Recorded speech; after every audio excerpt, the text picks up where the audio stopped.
అమరేంద్ర బాహుబలి అనే నేను ప్రజల మానధన ప్రాణానికి రక్షకుడిగా నిలుస్తానని మాహిష్మతి సాక్షిగా ప్రమాణం చేస్తున్నాను.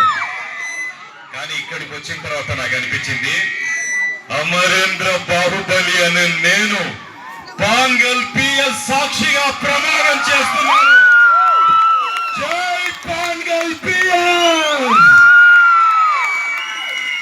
Thank you so much for inviting me here, Honorable Headmistress Srimati Padma garu and all dignitaries. ముఖ్యంగా ఈ కార్యక్రమానికి విచ్చేసిన మన డిస్ట్రిక్ట్ ఎడ్యుకేషన్ ఆఫీసర్ డిఈఓ గారు అబ్దుల్ గనీ సార్, నమస్తే. ప్లీజ్ గివ్ మీ, కొద్దిగా జాగ్రత్తగా మైక్ ఇందాక లాగానే పెట్టమ్మా. అండ్ ఎంఈఓ గారు Anand sir, Mahanand sir and sectorial officer Shekhar sir and sarpanch madam, ఉప sarpanch madam and all teachers and teaching and non teaching staff of Pangal PS. I'm very happy ఈ అకేషన్లో పాల్గొనడం అనేది. It's my pleasure, it's my great pleasure to meet all of you.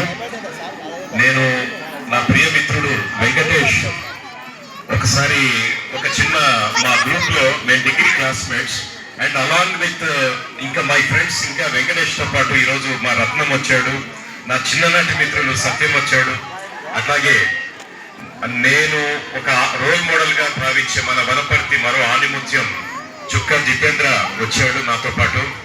ఆయన once upon a time megastar of Wanaparthy. So మేమందరం ఇక్కడ ఉన్నామంటే కారణం ప్రభుత్వ పాఠశాలల మీద ఉన్న ప్రేమ. ఎందుకంటే నేను చదువుకుంది కూడా మా అప్పుడు అస్సలు లేవు స్కూల్స్. ఈ ప్రైవేట్ స్కూల్ అనేది వనపర్తిలో లిటిల్ ఫ్లవర్ అన్నది ఒక స్కూల్ మాత్రమే ఉండేది. మేము వనపర్తి హై స్కూల్లో చదువుకున్నాం. సాక్షాత్తు ఈరోజు మన ముఖ్యమంత్రి రేవంత్ రెడ్డి గారు కూడా మన వనపర్తి గవర్నమెంట్ హై స్కూల్లోనే, గవర్నమెంట్ కాలేజీలోనే చదువుకున్నారు. అంతటి గొప్ప విద్యావంతులను తయారు చేస్తాయి మన పాఠశాలలు, ప్రభుత్వ పాఠశాలలు. ఒకప్పుడు వస్తే ఏమి పోతే ఏమి అన్నట్లుగా ఉన్న పాఠశాలల్ని విద్యార్థుల స్ట్రెంత్ కోసం అసలు ఒకనొక సమయంలో ఎవరు బాధపడేవాళ్ళు కాదు. కారణం స్ట్రెంత్ అలా వచ్చేది. మేమందరం అక్కడే చదువుకున్నాం.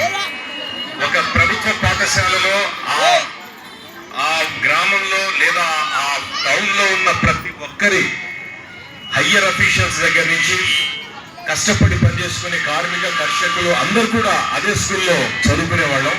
ఆ తర్వాత స్ట్రెంత్ తగ్గుతోంది అనే ఒక చిన్న కాన్సెప్ట్ పై ఈరోజు ఈ పిఎంశ్రీ అనే ఒక పథకం కూడా ప్రవేశపెట్టడం జరిగింది.